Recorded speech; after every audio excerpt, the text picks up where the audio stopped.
of Shelach Aleph, beautiful anecdotes throughout the Sicha. I mean, it's like it's almost like a bunch of different Sichas together, even though it was all said in one Farbrengen. It was one Sicha. I want to focus on a few points and then focus on some of the points that are not even in the final version of the Sicha. Number one, where the Rebbe goes in Ois Vav and tries to understand was is Take Bashtan in the Chet for Miriam. What actually did Miriam do wrong? And the Rebbe talks about Diba, that she spoke Diba, that she kachted it too much. And that was hard for her to understand that his Maila was Be'ein Aleich. And interesting, the Rebbe wrote, when the Rebbe said the Sicha, he added a point. He says, unlike the Meraglim, that by them it was not Sada Kedusha, by her it came from Kedusha. She didn't want to diminish her own Mailas so that it shouldn't interrupt her Avodah. As we know what the Piskam, the quote, which I believe is from the Frierdiker Rebbe, that just like you have to know your Chesroinus, so too you have to know your Mailas. So in other words, by her estimating herself, it wasn't coming from a place of ego. She knew her Mailas.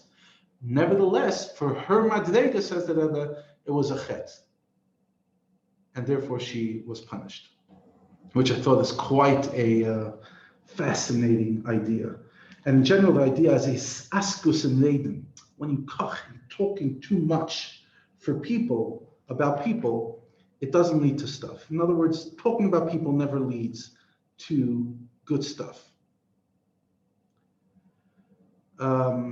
Which for me is a very, very like a powerful idea. Then there is the idea that the Meraglim thought that the Jews would not understand, which is quite condescending. In other words, we're in a different status. And over here, the Rebbe said, when he said the Sicha, the Rebbe says, the word Rasha, I never knew this before. The word Rasha comes from, it can also be translated as Mutzlach, successful. As it says in Shmuel, B'chol asher yafna yarshia. Wherever he turns, yarshia. It doesn't mean he'll be bad, but rather he'll be Hatzlacha. Says the Rebbe that naturally Hatzlacha comes with Yeshus and Gaiva, which is the opposite of the Bittul of the Tzaddik. Because they want to be victorious and show their mitzias, so they put an effort, Yagaito Mitzasa, as we know, and they become successful. As someone one time told me, if you see someone who's super successful, they usually have a chip on their shoulder. So because of the Teva, the Yeshus, the Gaiva, the Meraglim, which is connected to the Rishus, they thought nobody would understand better than them. In other words, it came from their Atzlacha, it came from the fact that they've accomplished so much in life. But then it developed into a condescending attitude. Nobody's going to understand it, which is quite an interesting, again, very insightful idea that I found over here.